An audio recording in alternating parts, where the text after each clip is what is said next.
جس کو اقبال نے بہت پہلے کہا تھا کہ تہذیب میں وہ نصارہ تو تمدن میں یہود، تمدن میں ہنود، یہ وہ مسلمان ہیں جنہیں دیکھ کے شرمائے یہود۔ تمہارے طور طریقے نصارہ کے، یہود کے اور ہنود کے، انہی کاموں میں تمہاری صبح و شام گزر رہی ہے۔ تم نے اسلام کو اپنے گھروں میں اجنبی کر رکھا، تم نے اپنے چہروں سے سنتیں ہٹا دی، تم نے اپنے لباس ختم کر دیے۔ حد تو یہ ہے کہ پولیس اسٹیشن میں جائیں، ڈپارٹمنٹ میں جائیں، سب سے زیادہ وہاں پر مسلمان مجرمین پکڑ کر کے لائے جاتے ہیں۔ جیلوں میں مسلمان ہیں، کورٹ میں مسلمان ہیں، نشے کے کاروبار میں مسلمان ہیں۔ کیا یہ جینے کے انداز ہیں تمہارے؟ میں آج کے ان مسلمانوں کو ضرور کہنا چاہوں گا کہ تم پاکیزگی کے لیے آئے تھے، طہارت کے لیے آئے تھے۔ تمہارے ہاں تو استنجا کے طریقے تک بتا دیے میرے مصطفیٰ کریم صلی اللہ علیہ وسلم نے، لیکن اس قوم کی حالت آج یہ ہے کہ ان کے محلے سب سے زیادہ غلاظت، ان کے محلوں میں بے حیائی زیادہ۔ جب تم اسلام کی بنیادوں کو چھوڑ کر کے دوسری جگہ عزت پانے کی کوشش کرو گے تو پھر تمہارے ساتھ یہی ہوگا۔ اے مسلمانوں، بار بار جو تمہاری جانوں کو جلایا جا رہا ہے اس کی وجہ یہ ہے کہ تم اپنے اعمال کو بدلو، تم اپنے اخلاق کو بدلو۔ تم کس منہ سے میرے آقا کے نام کی بات کرتے ہو، حضور پاک صلی اللہ تعالیٰ علیہ وسلم کی محبت کے نعرے لگاتے ہو؟ کبھی اپنے اعمال سے پوچھا، کبھی اپنے گھروں سے پوچھا؟ صحابی آئے، حضور سے پوچھا گھر میں بیٹا ہوا کیا نام رکھوں؟ میرے آقا نے فرمایا محمد رکھو۔ 1.5 سال 2 سال کے بعد آئے، کہا حضور دوسرا بیٹا ہوا ہے کیا نام رکھوں؟ کہا محمد رکھو۔ پھر 2 سال کے بعد آئے، کہا تیسرا بیٹا ہوا ہے نام کیا رکھوں؟ میرے آقا نے فرمایا محمد۔ انہوں نے کہا یا رسول اللہ پہلے بھی محمد ہے، دوسرے بھی ہے، پھر تیسرا بھی رکھوں؟ میرے آقا نے فرمایا کیا تجھے فرق پڑتا ہے تیرے ایک گھر میں 3 محمد ہوں؟ اللہ کے نبی صلی اللہ تعالیٰ علیہ وسلم کے وہ صحابہ اپنی نسبتیں میرے آقا سے جوڑنے پر فخر کرتے تھے۔ عمر ابن خطاب رضی اللہ تعالیٰ عنہ یوں فرماتے ہیں کہ ہم تو ایک ذلیل قوم میں سے تھے، رسول پاک کے قدموں کی برکت ہے کہ انہوں نے ہمیں عزت عطا فرمائی۔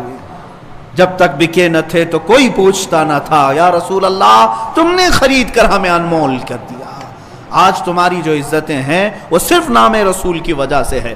آبروئے ما زنام مصطفیٰ است، ہر چے دری دنیا باد مصطفیٰ است۔ اس دنیا میں جو کچھ بھی ہمارے لیے مسلمانوں کے لیے وہ نبی کونین صلی اللہ تعالیٰ علیہ وسلم کی عزت کے بات ہے۔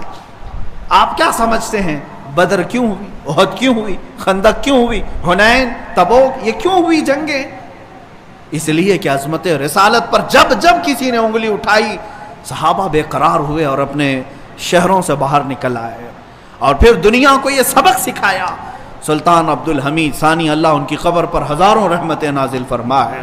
ترکی کے وہ عظیم خلیفہ اسلام تھے، فرانس نے ایک بار گستاخی کی تھی تو انہوں نے برجستہ یوں کہا تھا کہ فوراً اپنی وہ فلم جو ریلیز کرنے والے ہو رسول پاک صلی اللہ تعالیٰ علیہ وسلم کے نام سے یا کارٹون بنانے کے پلان ہوں، فوراً ترک کرو ورنہ ساری دنیا میں تمہارے سر پر لا کر پھوڑ دوں گا۔ صرف اتنا ایک خلیفہ اسلام کا کہنا تھا کہ فرانس اپنے قدم پیچھے لے لیا، آج سے 100 سال پہلے کی۔ آج دنیا بھر میں 57 اسلامی ممالک کا کوئی بادشاہ میرے نبی کے نام پر بات کرنے کو تک تیار نہیں۔ حضور اکرم صلی اللہ تعالیٰ علیہ وسلم کی عظمت پر اس قدر غلیظ حملے ہو رہے ہیں لیکن کوئی بولنے کو تک تیار نہیں۔ کہاں ہے سعودی، کہاں ہے امارات، کہاں ہے کویت، کہاں ہے بحرین، کہاں ہے عراق و شام و یمن؟ سب ختم۔ یہ آپسی رسہ کشی میں مبتلا ہیں، وہ ایک دوسرے کے سر مارنے میں مصروف ہیں۔ اے مسلمانوں، اقبال نے بہت پہلے ہی یہ کہا تھا، ان سے پھرے جہاں پھرا پھر آئی کمی وقار، ان کے جو ہم غلام تھے خلق کے پیشوا رہے۔ ایک نقطہ اتحاد تھا ہمارے پاس، وہ نام رسول، میرے آقا صلی اللہ تعالیٰ علیہ وسلم کا نام پاک پورے لوگوں کو ہمیں جوڑ رکھتا تھا۔ مدینے میں حبشہ سے کوئی آیا ہے، روم سے کوئی آیا ہے، فارس سے کوئی آیا ہے، لیکن جب وہ سارے لوگ الگ الگ ملکوں سے الگ الگ نسلوں سے آتے، مدینے میں میرے آقا کے نام پر سب سگے بھائیوں کی طرح جڑ جاتے تھے۔ آج یہ اختلافات، یہ انتشارات جنہوں نے ہمیں توڑ رکھا ہے، جس کی وجہ سے کچھ مٹھی بھر شدت پسند آتنکواد پنڈت جنہوں نے میرے نبی کونین صلی اللہ تعالیٰ علیہ وسلم کی شان میں ہرزہ سرائی شروع کی ہے، آج میں برجستہ یہ کہتا ہوں، علل اعلان کہتا ہوں، ہندوستان میں سب سے بڑا کوئی آتنکواد ہے تو وہ نرسنگھارم سوامی ہے، جو میرے آقا صلی اللہ تعالیٰ علیہ وسلم کی عزت پر حملے کر رہا ہے۔ بارہا اسے مطالبہ کیا گیا ان تمام باتوں کو ختم کرنے کا۔ اب میں بہت احتجاجات کی بات نہیں کروں گا، ایک میری بات سن لے۔ میں آج بڑے جذبات کے ساتھ اگرچہ ہوں، بولنے کی اب ہمارے پاس بھی طاقت نہیں رہ گئی، اس لیے کہ ہم بھی مجرم ہیں۔ بارگاہ رب العزت میں اگر ہماری پکڑ ہو گئی کہ تمہاری جوانی کے دوران مصطفیٰ کریم صلی اللہ تعالیٰ علیہ وسلم کی عزت پر حملے ہوتے تھے، تم کیا کہتے تھے؟ مجھے ڈر لگتا ہے آج یا کل اگر ہم مریں گے، ہماری بھی لاشیں قبرستانوں میں جائیں گے۔ قبروں میں تو ہم اس نام سے جاتے ہیں کہ دیدار مصطفیٰ ہوگا، لیکن اے مسلمانوں اب کس نام سے ہم جائیں گے؟ رسول پاک صلی اللہ تعالیٰ علیہ وسلم قبر میں تشریف لائے اور پھر اگر ہمیں دیکھ کر کے یہ فرمائیں تو ہی وہ ہے جو میرے نام کی گندی گالیاں سن کر کے ابھی قبر میں لیٹا ہے، ہمارے پاس کوئی جواب نہیں رہے گا۔ حضور پاک صلی اللہ تعالیٰ علیہ وسلم کی عظمت پر رقیق حملے، جانتے ہیں جس سوامی نے، جس پنڈت نے، جس مہنت نے حضور پاک کے لیے شبد استعمال کیے، وہ میں اس کا نام بھی اس مقدس مسجد میں لینا نہیں چاہتا، لیکن میں کھل کر کے رد کرنا چاہتا ہوں، حکومت وقت سے کہتا ہوں، ایسے کتوں کے گلوں میں اپنے پٹے باندھ لو اور سنو۔ یہ کہتا ہے وہ پنڈت کہ میں بلیدان دینا چاہتا ہوں اور مجھے کوئی مسلمان آ کے مار دے، قتل کر دے، تاکہ ہندو سب سمجھ جائیں کہ مسلمان ہتھیارے ہوتے ہیں۔ سن وہ خبیث مردود، تیرے خون کی ہمارے نزدیک کوئی قدر و قیمت نہیں ہے۔ جو لوگ یہ کہتے ہوں گے کہ اس کے سر کی اتنی قیمت، اتنی قیمت، میں کہتا ہوں 5 پیسے کی بھی قیمت نہیں۔ اس سے بڑے نمرودوں کو اللہ نے مچھر سے ہلاک کیا ہے۔ دیکھنا تم جن کیڑوں کے ذریعے سے مرو گے وہ پوری دنیا کے لیے عبرت کا نشان بنو گے۔ میں یہاں پر اپنے نوجوانوں سے نہیں کہہ رہا ہوں، اس غلیظ خون کو اللہ ہی کافی ہے، اس غلیظ خون کے لیے، انتقام کے لیے اللہ کافی ہے۔ اور یہ کہتا ہے بلیدان کی بات، تمہاری ماؤں نے اتنا جگر تمہارے اندر دیا ہی نہیں کہ تم مرنے کے لیے تیار ہو۔ بلاؤ اپنی قوم کو اور پھر ہم بتاتے ہیں عظمت رسالت پر کون قربانی دیتا ہے۔ میدان میں آنے کے بعد پتہ چلے گا، اگر کوئی اپنی گردن کٹا سکتا ہے تو صرف نام مصطفیٰ پر کٹایا جا سکتا ہے۔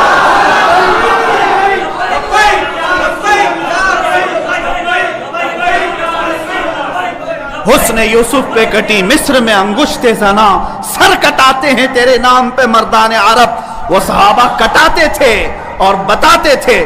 آج اگر وہ پنڈت وہاں بیٹھ کر کے کہتا ہے کہ میں بلیدان دینا چاہتا ہوں، تو اپنی کوٹھے میں بیٹھ کر بلیدان دے لے، تیرے اپنے گھر میں، لیکن میں جانتا ہوں کہ 1 لاکھ کیا، ابھی اگر میں ہندوستان کے نوجوانوں کو آواز دے دوں تو پوری دلی کی سرزمین بھر جائے گی انشاءاللہ العزیز۔ سارے نوجوانوں کے سر بھی وہاں پر لہرائیں گے۔ میں انشاءاللہ عنقریب اعلان کرنے والا ہوں کہ اے نوجوانوں، کیا تم میری اس بات پر لبیک کہتے ہو کہ کیا تم میری اس بات پر آواز دے کر لبیک کہتے ہو کہ اگر حکومت وقت نے اس ملعون کو گرفتار نہیں کیا یا عظمت رسالت پر بھونکنے والوں کے گلے میں پٹا نہیں ڈالا تو ہندوستان کے ہر کونے سے مسلمان اپنے سر پر کفن باندھ کر دلی پہنچے؟ آپ تیار ہیں اس بات کے لیے؟ انشاءاللہ العزیز اگر سر کٹے گا، اے مسلمانوں گھبرانا نہیں، سب سے پہلے اس فقیر کا سر جائے گا انشاءاللہ، سب سے پہلے ہماری گردن کٹے گی۔ اور یہ مرنا تو ہے ہی آج یا کل، اپنے بستر پر ایڑیاں رگڑ رگڑ کر مرنے سے تو بہتر ہے میرے مصطفیٰ کی عظمت کا پرچم بلند کر کے دنیا سے جائے، اس لیے کہ فرشتے بھی ہماری لاشوں کے استقبال کے لیے تیار، فرشتے بھی ہماری لاشوں کے استقبال کے لیے تیار ہوں، اس لیے کہ فرشتے بھی یہ کہیں گے یہ عام آدمی کی لاش نہیں آ رہی ہے، میرے نبی پاک پر اپنا خون نچھاور کرنے والا آ رہا ہے۔ اور انشاءاللہ العزیز انشاءاللہ وہ پنڈت اپنے بزدلوں کو جمع کرنے کی کوشش کر رہا ہے، اور ابھی میں نے دیکھا ایک ویڈیو نشر کر کے وہ کہتا ہے ہندو بھائیوں سے میں کہتا ہوں کہ تم اپنی قربانی کے لیے تیار ہو جاؤ، کیوں زہر پھیلا رہے ہو، کیوں زہر پھیلا رہے ہو ہندوستان میں؟ ہم نے کبھی لڑنے کا یا جہاد کا اعلان نہیں کیا، اب تک ہمارے کسی عالم نے اعلان نہیں کیا۔ امن کے ساتھ رہنے کی تلقین اسلام نے بھی دی ہے۔ حضور نے خود فرمایا ہے جنگ کی تمنا مت کرو، جنگ کی لا تتمنوا لقاء عدوکم، میرے آقا فرماتے ہیں دشمنوں سے مٹبھیڑ کرنے کا، جنگ کرنے کا ارادہ مت کرنا، تمنا مت کرنا۔ ہاں اگر ان کی طرف سے آ جائے تو پھر قدم بھی پیچھے مت لینا، پھر قدم پیچھے نہیں لینا۔ اس وقت پھر تم سمجھ لینا تمہارے ساتھ کون ہوگا، پرائم منسٹر آئے گا، ہوم منسٹر آئے گا، سی ایم آئے گا، یہ سب اسی کوٹھے کے لوگ ہیں۔ اے مسلمانوں فخر کے ساتھ آنا، تمہارے ساتھ کوئی اہل سیاست نہیں آئے گا، تمہارے پیٹھ پیچھے رسول اللہ کی ذات ہوگی اور تمہارے سر پر اللہ رب العزت کی عنایت ہوگی۔ اللہ اور اس کے رسول کے بھروسے پر ہم جائیں گے انشاءاللہ۔ اور یاد رکھنا یہ صرف جذبات کی باتیں نہیں، جوش کی باتیں نہیں۔ میں اپنا ایک پیغام ریکارڈ کرنا چاہتا ہوں، اگر اس ملعون اور اس خبیث نمرود کی اولاد تک میری یہ بات پہنچ سکتی ہے تو پہنچا دی جائے۔ تم نے بہت بھونک لیا اپنی مندر میں بیٹھ کر کے، تم پریس کلب آف انڈیا میں بیٹھ کر کے بہت بھونک لیے، کتے آپس میں اپنی گلی میں بہت بھونکتے ہیں۔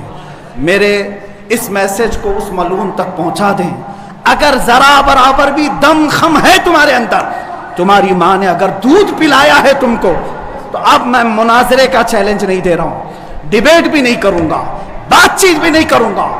آؤ میں اعلان کرتا ہوں 8 دن کے اندر تم دلی پہنچو، کسی میدان میں پہنچو، اپنی ساری مقدس کتابیں لے کر کے آؤ، انشاءاللہ العزیز یہ فقیر قرآن پاک لے کر حاضر ہوگا۔ ہم آئیں گے، تم اپنے سارے گرو گھنٹالوں کو لے کر جمع ہو جاؤ۔ میں مناظرے کا چیلنج نہیں دے رہا ہوں، توجہ چاہتا ہوں، میں ڈیبیٹ کرنے کی بات ہی نہیں کر رہا ہوں۔ یہ نیوز اینکر جتنے دجالی میڈیا وہ بھی سن لیں، اپنے ڈیسک پر بیٹھ کر کے ٹٹو لوگوں کو لڑاتے رہتے ہیں وہ بھی سن لیں۔ قرآن، اسلام، رسول کی ذات پر حملے کرانے کے لیے زرخرید لوگوں کو بٹھاتے ہیں، وہ بھی سارے نیوز اینکر، یہ پنڈت سب جمع ہو جائے میدان میں، یہ فقیر قادری حاضر ہوگا، ایک بڑی آگ جلائی جائے، آگ لگائی جائے۔ میں اس سے کہتا ہوں میں بھی آگ میں داخل ہوں گا، تو بھی آگ میں داخل ہو جا، جو سلامت رہے گا اس کا دین حق پہچانا جائے گا۔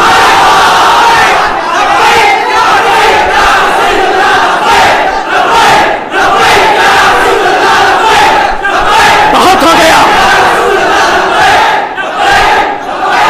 اے مسلمانوں، بہت ہو گیا احتجاج، بہت ہو گئے پروٹیسٹ، بہت ہو گئے ان سے مطالبے کرنا کہ اس کو گرفتار کرو، اس کا سر چاہیے۔ آؤ آج آر پار کی بات کر لیتے ہیں۔ زمانہ گزر گیا، 800 سال ہو گئے، سرکار غریب نواز کو بھی یہی چیلنج کیا گیا تھا۔ معین الدین حسن چشتی نے ہند میں یہ بتایا تھا کہ جو نبی کا غلام ہوگا وہ آگ میں بھی کود جائے گا۔ انشاءاللہ العزیز میں گنہگار ضرور ہوں، میرے اخلاق برے ضرور ہیں، لیکن جب بات میرے مذہب کی آئے گی، قرآن کی آئے گی، نام مصطفیٰ کی آئے گی، میں برسر اعلان آج پھر کہتا ہوں، آؤ تم سارے پنڈت مل کر کے آؤ، آگ لگائی جائے، تم سب پوری دنیا کو دکھانا میں بھی آگ میں داخل ہوں گا، تم بھی آگ میں آ جانا، دیکھتے ہیں کس کے جسم کو آگ جلاتی ہے۔ اگر میں سلامت رہا تو میرے دین کی بات ہوگی، اور انشاءاللہ العزیز مجھے یقین کامل ہے کہ اگر آگ پر بھی کسی کا حکم ہوتا ہے تو صرف میرے رب ذوالجلال کا ہے، میرے رب ذوالجلال کا ہے۔ بس اسی بات پر میں اپنی گفتگو کو ختم کرتا ہوں۔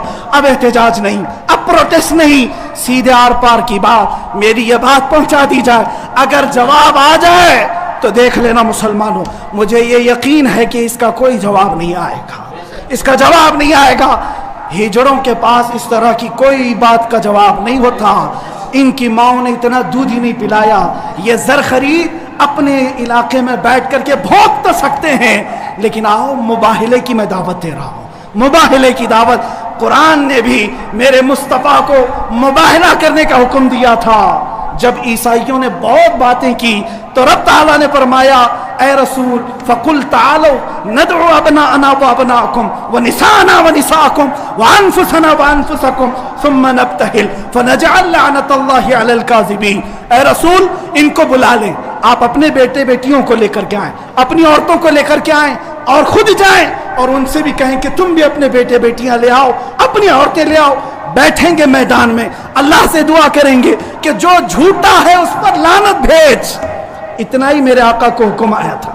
حضور گئے نجران کے عیسائیوں کے پاس، چلو بلاؤ، مباہلہ کرتے، ایک مناظرہ ہوتا ہے جو ڈیبیٹ کیا جاتا ہے، مباہلے میں ڈیبیٹ نہیں، سیدھے میدان میں، عمل کے میدان میں بات نہیں کی جاتی۔ حضور آئے کس کو لے کر؟ سیدہ کائنات فاطمۃ الزہرا، حسن مجتبیٰ کو، حسین اعظم کو، مولا علی کرم اللہ وجہہ کریم کو، 5 لوگ آئے تھے۔ نجران کے عیسائیوں نے پہلے تو مان لیا تھا چیلنج، جب یہ نورانی چہرے دیکھے تو عیسائیوں کے ایک بوڑھے پادری نے کہا، اے نادانو، کس کو تم نے مباہلے کے لیے بلا لیا؟ اگر اس رسول نے ہاتھ اٹھا دیا تو قیامت تک تمہاری نسلیں باقی نہیں رہیں گی۔ اور مجھے میرے مصطفیٰ کے اس مباہلے کی برکت سے یقین ہے، لیکن میرے مصطفیٰ کی نسبت میرے ساتھ موجود ہے، میرے پیر و مرشد کی نسبت میرے لیے کافی ہے۔